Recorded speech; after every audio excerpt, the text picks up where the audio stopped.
When tech entrepreneur Niko Sterling asked his millionaire father for a $3,000 bridge loan, the dinner table erupted in mockery. What his family didn't know was that 12 hours earlier, he'd signed a $7.6 million acquisition deal. This is the story of how one humiliating laugh became the catalyst for the quietest, most devastating revenge, buying the building his father's company leased and making every rent check a reminder of the son he underestimated. Welcome to Revenge with Precious, where we share real stories of betrayal, resilience, and the courage to stand up for yourself. These are tales of people who refused to stay silent, who drew boundaries when love turned toxic, and who chose their peace over family obligation.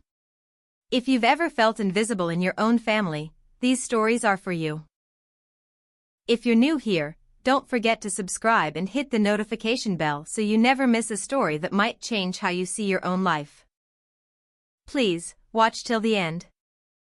Let's get started. The wine glass paused halfway to his lips. My father's eyes crinkled at the corners, not from warmth, but from the kind of amusement you'd show a child who'd just said something absurd. "You want to borrow what?" he asked, setting the glass down with deliberate care. The crystal clinked against the marble table. $3,000? From me? His laugh started low, then grew until his shoulders shook. My stepmother Diane joined in, her manicured hand covering her mouth in mock sympathy. Even my brother Colton smirked into his napkin. I sat frozen, fork suspended over untouched salmon, watching them perform their rehearsed symphony of dismissal. The chandelier above cast fractured light across their faces, making them look like strangers I'd invited into my shame. What none of them knew, what I'd hidden like a weapon beneath my sleeve, was that exactly 12 hours ago, I'd closed a deal worth $7.6 million. 3 years earlier, I'd been living in a converted garage in Tacoma, the kind of place where mold grew in corners you couldn't reach and the heater worked only when it felt charitable. My furniture came from sidewalks. My laptop held together with duct tape and prayers. I was 26, freelancing as a logistics consultant, eating instant ramen 3 times daily, pretending each client meeting might be the break I needed. My father hadn't called in 7 months. When he finally did, it was to inform me that real men own property by 30, as if my leaking ceiling and second-hand mattress were moral failings rather than economic realities. I'd graduated summa cum laude with a degree in supply chain management. He'd attended neither my graduation nor the small celebration afterward. His gift arrived 2 weeks late, a book titled Financial Responsibility for Young Adults, inscribed with no message. My father, Warren Sterling, had built his wealth the traditional way: inheritance, conservative investments, commercial real estate holdings that appreciated while he slept. He viewed entrepreneurship the way medieval lords viewed jesters, entertaining but ultimately frivolous. "You want to build something?" he'd asked once, contempt dripping from each syllable. "Build a credit score first. Build a retirement account. Build something that won't collapse the moment you get bored." He'd said this at Thanksgiving, loud enough for cousins and uncles to hear, turning my ambition into dinner theater. His world operated on certainty, on quarterly dividends and property deeds, on things you could touch and appraise. My dreams lived in code and algorithms, in solutions to problems he didn't understand existed. To him, I wasn't innovative. I was irresponsible with a laptop. I started RouteSmart in that moldy garage with 2 friends I'd met through online forums, Paz, a developer from the Philippines who coded through night shifts, and Tobias, a former UPS driver who understood logistics like composers understand music.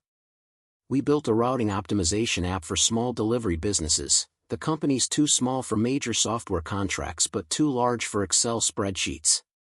Our first prototype crashed every 40 minutes. Our second burned through Tobias's savings. By our third iteration, we had something functional, something beautiful. When I told my father about our first client, a bakery chain with 17 locations, his response arrived via text: "Cute. Let me know when it pays your rent." It didn't pay rent. It barely covered server costs. But it worked, and working was the first step toward thriving. 6 months into RouteSmart's existence, my father called with an offer that sounded generous until you heard the conditions. "I've been thinking about your little venture," he said, voice thick with the magnanimity of kings granting favors to peasants. "I could invest, help you scale properly. $50,000. My heart leaped before he continued. "I'd need controlling interest, of course. 60% equity. And final say on all major decisions. I'd spent 19 weeks building something from nothing, surviving on hope and discount pasta." He wanted to own it for the price of a used sedan.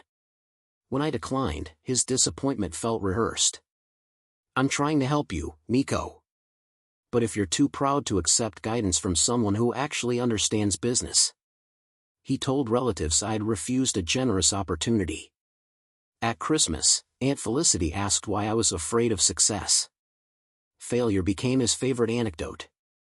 At dinner parties, business conferences, even casual lunches, my father weaponized my struggles into cautionary tales. "My youngest is learning the hard way," he'd announce, sighing with practiced concern. "Refuses to listen, insists on doing everything himself. Some people need to hit rock bottom before they see sense."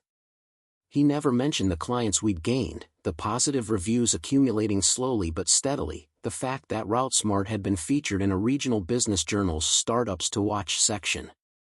Those details didn't fit his narrative. To him, I existed in perpetual failure, a character in stories designed to make him look patient and wise. When colleagues asked how I was doing, he'd shake his head sadly. "Still trying to make it work." I admire his persistence, if nothing else. Admiration wrapped in pity is just contempt wearing a disguise. But failure, real failure, teaches languages that success never learns. Every crashed server forced me to understand infrastructure. Every lost client revealed weaknesses in our pitch, our product, our positioning. Paz and I worked 100-hour weeks, debugging code while Tobias cold-called businesses from dawn until his voice gave out. We lived on coffee and determination, on the stubborn refusal to let my father be right about me. Slowly, almost imperceptibly, RouteSmart stopped being a garage project and started becoming a company. We signed a contract with a mid-sized freight company. Then another. Then 3 more. Our revenue trickled upward, from hundreds to thousands to 5 figures monthly. We weren't wealthy. We weren't even comfortable. But we were real, and reality was the only proof I cared about gathering. One evening, my phone lit up with my father's name. I almost didn't answer. "Wanted to congratulate you," he said when I picked up, his tone suggesting he was doing me a favor by calling. Colton just made senior vice president at the firm. Youngest in company history. My brother had joined our father's real estate investment company straight out of college, a position that required a last name more than a resume. "That's great," I said, meaning it. Colton was decent enough, just carved from different expectations. "You could learn from him," my father continued. "He understands networking, relationship building. That's how real business works." I thought about the relationships I'd built, late-night Slack messages with Paz, strategy sessions with Tobias over gas station coffee, client meetings where trust was earned through delivered results rather than inherited credibility. But explaining that would require him to listen, and listening had never been his strength. RouteSmart hit its first 6-figure quarter on a Tuesday in March. Paz cried during our video call. Tobias bought champagne we drank from coffee mugs in my upgraded apartment, the one with functional heating and walls that didn't sweat. I didn't post about it. Didn't celebrate publicly. Just reinvested every dollar into better servers, improved features, a part-time customer service rep. That same Tuesday, my father texted, "Need a favor. Starting a side venture, need someone to design a logo. You do that sort of thing, right? Family discount?" I designed his logo that weekend, charging nothing, because some habits survive longer than they should. When he mentioned it later to relatives, he described me as doing some graphic design work on the side, erasing RouteSmart entirely, reducing my company to a hobby I pursued between real responsibilities. Christmas dinner that year felt like performance art.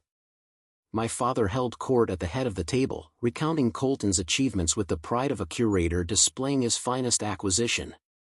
"Closed 3 major deals this quarter," he announced, raising his glass toward my brother. "The Sterling legacy continues." I sat beside Aunt Felicity, picking at glazed carrots, invisible in the way younger siblings become when success is measured in inherited positions. Nobody asked about my year. Nobody mentioned the contracts I'd won or the clients who'd renewed. When Diane asked what I'd been up to lately, my father answered for me, still tinkering with his app thing. "Keeping busy. Tinkering." As if RouteSmart were a birdhouse project rather than a growing company with actual revenue and actual employees. I smiled through dessert, excused myself early, drove home through empty streets wondering why I kept attending ceremonies where I was cast as the supporting character. The breakthrough arrived disguised as routine correspondence. A logistics conglomerate called FreightLink International had been watching us, tracking our growth, impressed by how we'd optimized routing for complex multi-stop deliveries. Their proposal arrived via email on a Monday morning. They wanted to license our software for their entire North American operation. The numbers made my hands shake. Initial licensing fee, integration support, ongoing royalties, the total package approached $8 million across the contract's lifetime. But there was complexity, legal review, compliance audits, infrastructure upgrades needed before we could handle their scale. The timeline was aggressive. We'd need bridge funding to cover legal fees and temporary staffing, approximately $15,000 to navigate the transition smoothly. Paz and Tobias had maxed their credit. I had savings, but not enough. I needed $3,000 for 2 weeks, maybe 3, just to smooth the gap before FreightLink's first payment cleared. I stared at my father's contact information for an hour before calling. This wasn't about money. I could have approached angel investors, taken a short-term loan, borrowed from friends. But something stubborn and self-destructive inside me needed to know if he'd changed.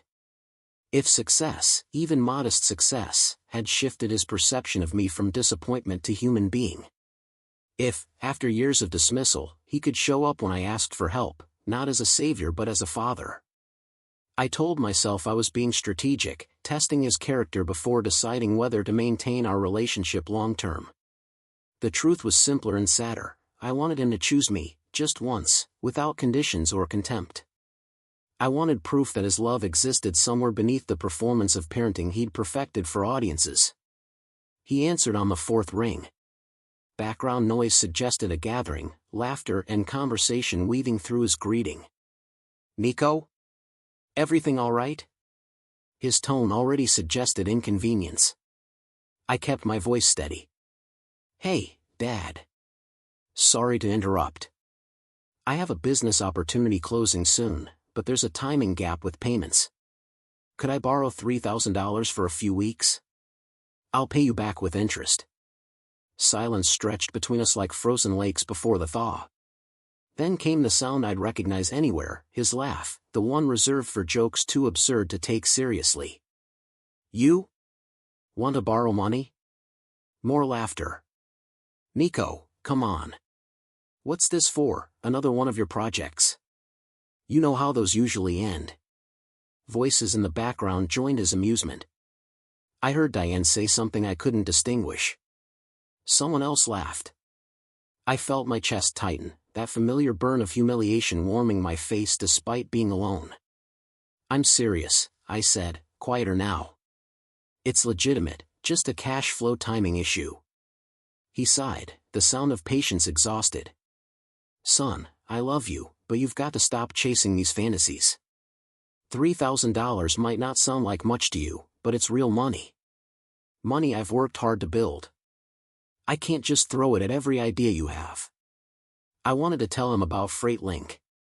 About the contracts we'd won, the revenue we'd generated, the fact that RouteSmart was approaching profitability without his help or belief.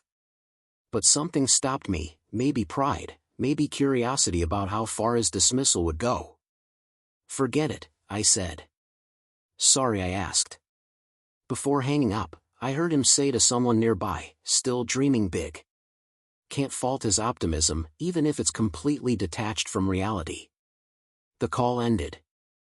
I sat in my apartment's small kitchen, phone dark in my hand, feeling something shift inside me like tectonic plates finding new positions.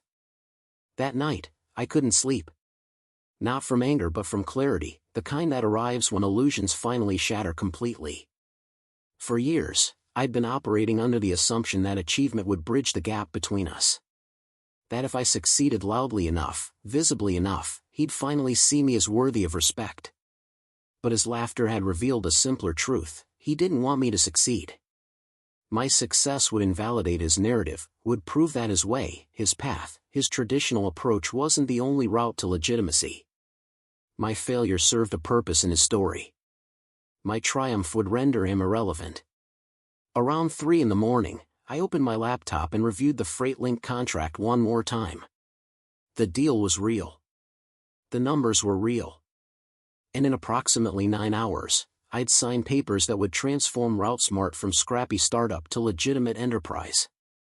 My father's $3,000 had become unnecessary the moment he refused it. The signing took place at FreightLink's downtown office, a glass tower that reflected clouds like captured weather. Their legal team guided us through paperwork with the efficiency of people who closed million-dollar deals before lunch. Paz attended via video call from Manila, her face pixelated but her smile transcendent. Tobias wore the only suit he owned, the one from his cousin's wedding, slightly too small but dignified. When the FreightLink CEO extended her hand, a woman named Portia Vance, whose reputation preceded her like thunder before lightning, she said something I've never forgotten: "You built something real without shortcuts." That's rare. The initial payment was $7.6 million, structured as a licensing advance with royalties following. When the wire transfer confirmation arrived, I stared at the numbers until they stopped feeling like symbols and started feeling like validation. I'd done this. Not through inheritance or connections, but through work that solved problems people actually had. The announcement went public the following morning. FreightLink issued a press release highlighting the partnership, naming RouteSmart as their routing optimization provider. My phone erupted: LinkedIn notifications, emails from former classmates I hadn't spoken to in years, messages from investors who'd ignored previous pitches, reporters requesting interviews. The local business journal ran a feature. A tech blog called us the quiet success story everyone missed. My inbox overflowed with congratulations, opportunities, connection requests from people who suddenly found my work interesting. Paz and Tobias and I spent the afternoon fielding calls, adjusting to being visible in ways we'd never experienced. My father's name appeared nowhere in my notifications. No text. No call. No acknowledgement. Just silence, the kind that speaks louder than words ever could. I realized I'd been waiting for his message, still hoping despite everything, and the absence stung in ways I hadn't anticipated. 3 days later, his text arrived: "Saw some news about your company. Call when you can. We should talk." I stared at those words for a long time, analyzing syntax like a codebreaker searching for hidden meanings. No congratulations. No apology. Just "we should talk," as if the conversation were his to control, his to initiate, his to frame. I didn't call immediately. Instead, I waited 2 full days, letting him experience the same silence he'd given me, the same absence of acknowledgement. When I finally called back, his voice came through warm and measured, the tone he used with business associates. "Niko, congratulations. I always knew you had potential." The lie was so smooth it could have been rehearsed. "You laughed," I said quietly. "When I asked for help. You laughed." Brief pause. "Don't be dramatic. It was just a joke, you know how I am. Family can joke with each other." He suggested coffee, his office, the following Tuesday. I agreed, partly from curiosity, partly from the stubborn need to see how he'd navigate this new terrain where I held something he couldn't diminish or control. I wore the same jacket I'd worn to that dinner, the one where laughter had carved something permanent into my memory. His office looked exactly as I remembered: dark wood, leather chairs, framed photos of properties he owned, everything designed to communicate permanence and power. He greeted me with a handshake that lasted slightly too long, compensating for years of distance with pressure applied to palms. "You look good," he said, gesturing toward a chair. "Success suits you." We talked around the subject for 15 minutes, discussing weather and traffic in Colton's recent engagement, before he finally arrived at his purpose. "I've been thinking about expansion opportunities. Real estate adjacent to tech hubs. Your success proves there's value in the sector." He leaned forward, hands steepled, adopting the posture of someone making a generous offer. "I'd like to discuss partnership possibilities. Your technical expertise combined with my business experience and capital could be powerful. We could build something together, as a family." The word family hung in the air like smoke that wouldn't dissipate. I let silence stretch until it became uncomfortable. "Partnership," I repeated slowly. "Like when you offered to invest for controlling interest?" He waved dismissively. "That was different. You were unproven then. Now you've demonstrated viability. We could structure something more equitable." More equitable. Not equal. Not respectful. Just more, as if equity were something he distributed according to worthiness he alone judged. "I'm not looking for partners," I said calmly. "I'm looking for property." His brow furrowed. "Property?" I smiled, the expression feeling strange on my face. "This building. The one your company leases. I'm buying it." The confusion on his face was beautiful in its purity. "You're, what?"